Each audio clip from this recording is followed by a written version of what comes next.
Hello everybody, this is Denny Scott with another one of my tutorials.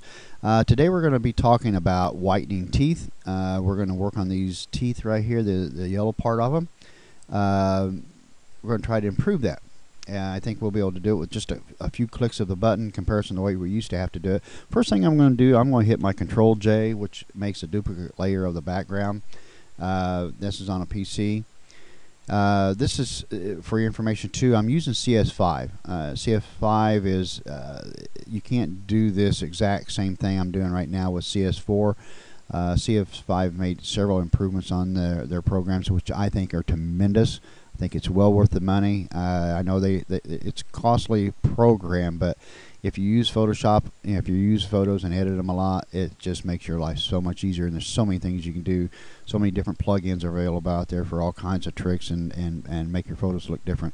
I'm going to do a little something off the story here, a little bit off the subject on the whitening the teeth. I go in the spot healing brush. I want to show you something here.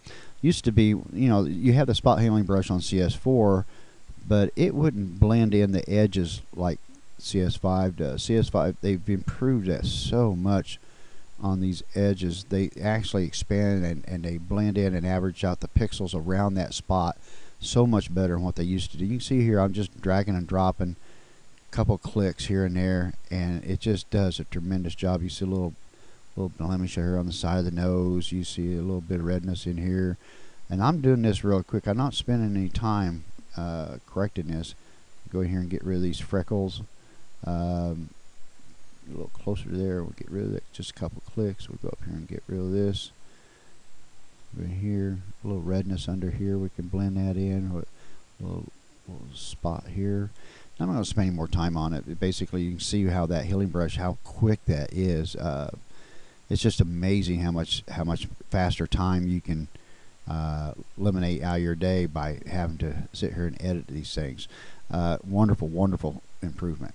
What I do on whitening the teeth, like I said, we used to take that pen tool and go over each tooth, and if you didn't do it just perfect, you could have a little white on one side and the old original color on the outside edge. If you took your time, you could do it and do a good job, but it took time to do it.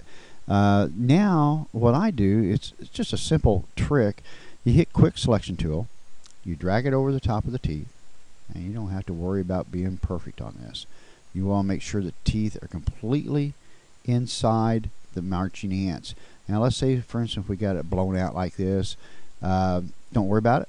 We're not going to affect this area down here. Only thing I do, I use the selection tool basically to keep my adjustment, while I'm getting ready to show you here in a second, with inside these marching ants.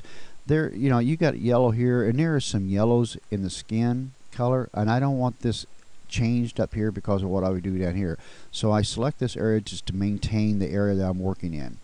The next thing I do, I go down this, it's a circle with a half black and white, and it's adjustment layer. You click it on one time, and there's what they call hue and saturation. Click that on one time. On CS5, it has a little finger here with two little arrows. Basically, click that on one time, left mouse. You come over here, and it's going to have the selection tool, and you put it over the top of the tooth and click it one time. And what that's doing, it's selecting that color that's in those teeth. I go here to saturation. I bring that saturation down to about 40, and I found that this works 99.99% of the time.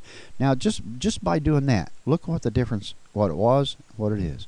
Now, you notice that it didn't affect the lips, where the marching ants and stuff were all the way down in here. Doesn't affect it at all. So now what I do, I want those teeth a little whiter. So I'm going to do the lightness slide bar. I'm going to slide it up to about, let's go up to about 70, in that neighborhood. And get up here about 70. And now look at it. Now that's after and before. After and before. Look at the blemishes we had. Look at the blemishes we don't have now. And the whitening the teeth. Tremendous, easy. A couple clicks of the mouse, you've got white teeth. No effort to do it at all. At this time, I would go over to layers, flatten image, and I would process it however I wanted to save it at this point. Again, my name is Denny Scott. I'm from Indianapolis Sports Photography.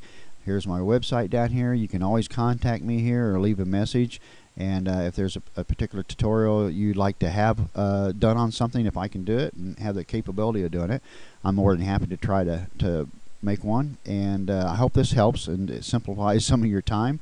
Again, my name is Denny Scott, and look forward to hearing back from you. Thank you.